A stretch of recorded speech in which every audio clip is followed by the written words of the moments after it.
सुप्रभात बच्चों, कैसे हैं आप सब। उम्मीद करती हूँ आप सब अच्छे होंगे। तो बच्चों, आज की कक्षा में हम पढ़ने वाले हैं अध्याय नंबर 3, जिसका शीर्षक है शब्द रचना संधि। हिंदी में नवीन शब्दों की रचना 4 तत्वों की सहायता से की जाती है: संधि, उपसर्ग, प्रत्यय और समास। तो हम जानेंगे संधि के बारे में।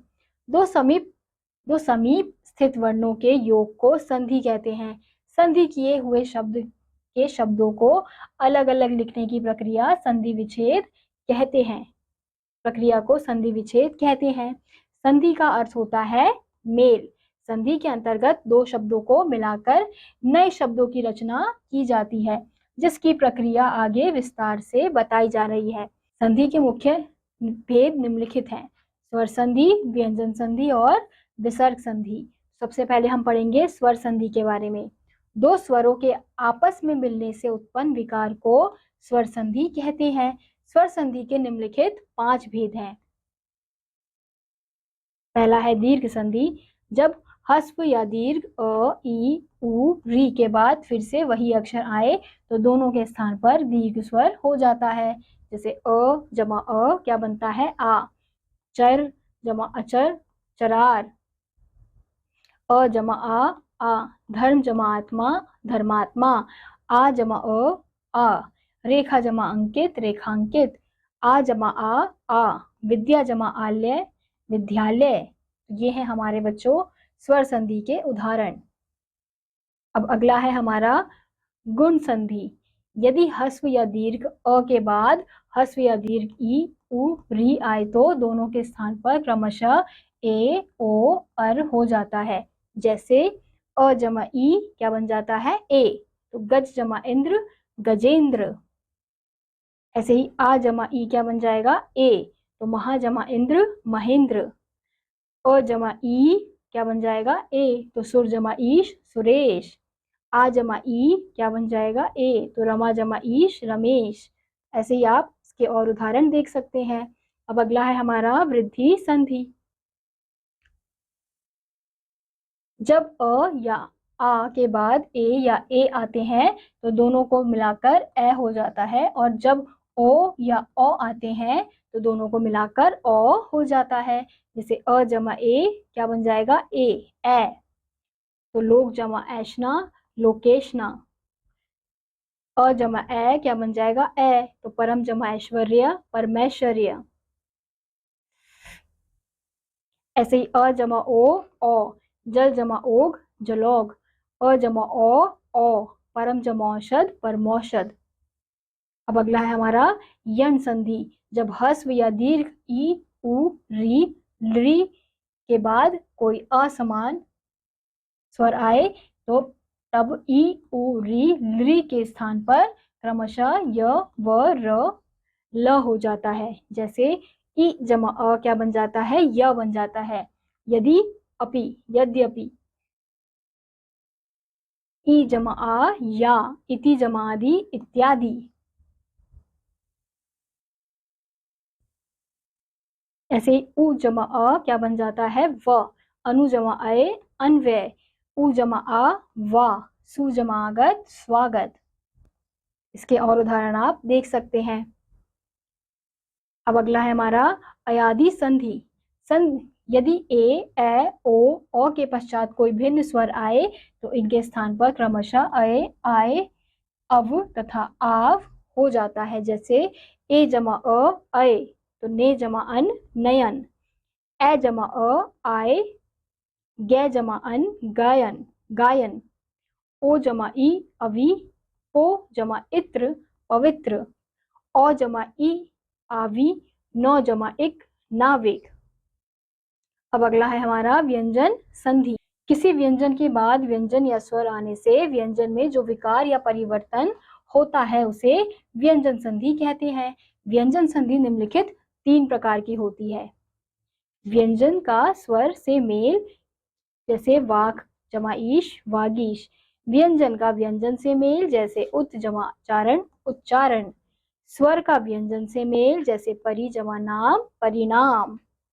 अगला है हमारा व्यंजन संधि के नियम। व्यंजन संधि के प्रमुख नियम तथा उदाहरण नीचे दिए गए हैं। यदि किसी वर्ग के प्रथम व्यंजन क, च, ट, त, प के बाद किसी वर्ग का पांचवा व्यंजन अंगा, या, अणा, न, म आए तो प्रथम व्यंजन के स्थान पर उसी वर्ग का पांचवा व्यंजन हो जाता है। जैसे वाक जमा मय, वाणमय, जगत जमा नाथ, जगन्नाथ, षट जमा मास, षण्मास, उत जमा नयन, उन्नयन। यदि किसी वर्ग के प्रथम व्यंजन का मेल किसी स्वर अथवा अंतस्थ व्यंजन या य, र, ल, व से हो तो प्रथम व्यंजन अपने ही वर्ग के तीसरे व्यंजन में परिवर्तित हो जाता है। जैसे क जमा अ, ग बन जाता है। वाक जमा दान, वागदान, क जमा ई, ग बन जाता है। वाक जमा ईश, वागीश, ट जमा आ, ड बन जाता है। षट जमा आंगन, षटानन। अगला है यदि त या द के बाद ल या न हो तो त या द का ल या न हो जाता है। जैसे उत जमा लेख, उल्लेख, जगत जमा नाथ, जगन्नाथ।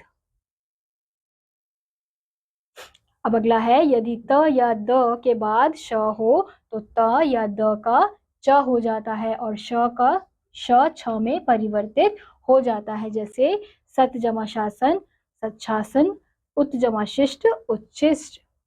यदि म के पश्चात क में क से म तक कोई व्यंजन हो तो म के स्थान पर उस वर्ग का पांचवा अक्षर हो जाता है। जैसे सम जमा कल्प, संकल्प, सम जमा चार, संचार। ऐसे अगला है यदि किसी स्वर के बाद छ व्यंजन हो तो छ से पहले च जुड़ जाता है। जैसे स्व जमा छंद, स्व, परि जमा छेद, परिच्छेद। ऐसे ही यदि म के पश्चात क से म तक के व्यंजनों को छोड़कर कोई और व्यंजन हो तो म अनुस्वार हो जाता है। जैसे सम जमा हार, संहार। यदि स से पहले अ, आ से भिन्न कोई स्वर हो तो स का श हो जाता है। जैसे वि जमा सम, विषम।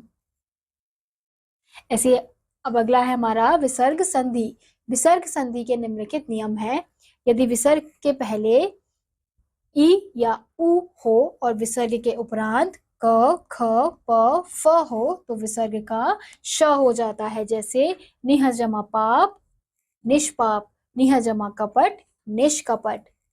यदि विसर्ग के उपरांत द, य, र, ल, व अथवा ब हो तो विसर्ग का ओ हो जाता है। जैसे मना जमा योग, मनोयोग, मना जमा रंजन, मनोरंजन।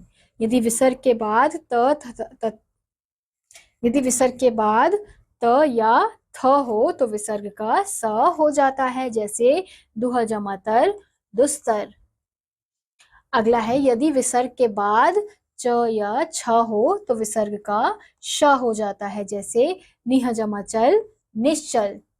ऐसे ही यदि विसर्ग के बाद क, ख, प, फ हो तो विसर्ग का लोप नहीं होता। जैसे प्रातः जमा काल, प्रातः काल। तो जैसा है वह वैसे ही रहेगा।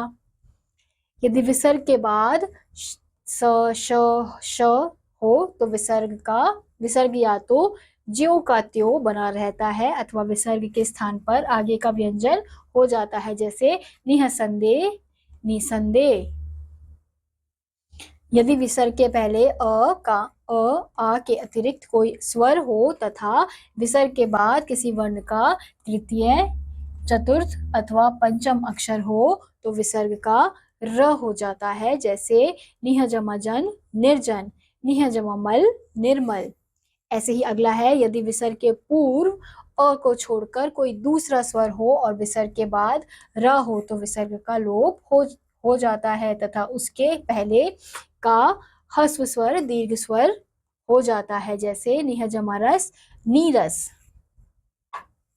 यदि विसर्ग से पहले आ को छोड़कर कोई अन्य स्वर हो और विसर्ग के बाद य, र, व अथवा ह हो तो विसर्ग का र हो जाता है। जैसे निह जमा यात, निर्यात। तो इसी के साथ बच्चों आज का यह अध्याय यहीं समाप्त होता है। उम्मीद करती हूँ आपको यह अध्याय समझ आया होगा। मैं आपसे मिलूंगी अगली कक्षा में, तब तक के लिए नमस्कार।